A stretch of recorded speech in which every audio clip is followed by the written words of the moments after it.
Today I will be showing you how to bind your document using the SlanTIS coil binding sleeve, which makes the coil binding process easy and fast.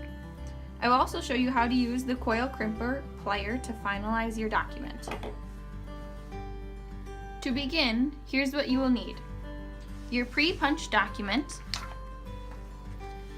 the SlanTIS binding sleeve, which comes in a variety of colors depending on the size of your document, binding coils, and your coil Crimper Plier. First, we will start with the SlanTIS binding sleeves. Simply select the proper binding sleeve for the thickness of the book to be bound.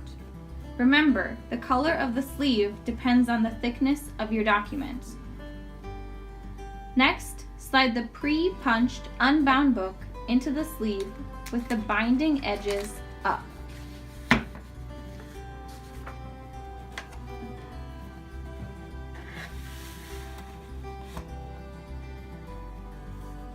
Begin to insert the coil into the first few holes of the book, while the sleeve secures the book in the perfect position. The sleeve is slightly offset from front to back to create a slight angle for the coil. Finish inserting the coil with little or no resistance. Then remove the bound book from the sleeve. The book can be crimped with the sleeve attached. The sleeve is then ready for another book. Next, I will show you how to use the coil Crimper Plier.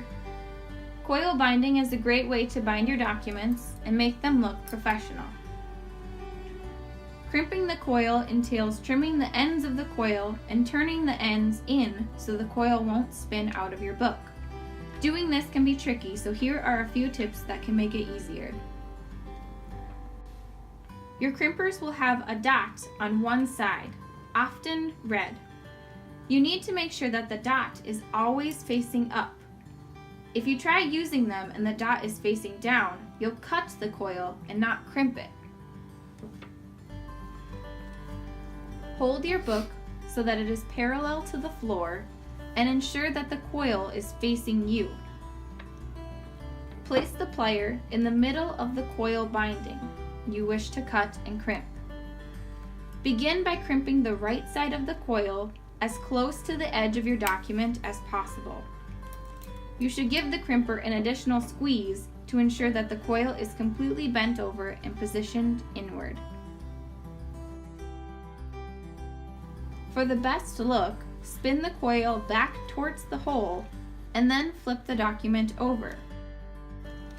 Flipping the book over is necessary to make sure that the end of the coil is turned in and not out.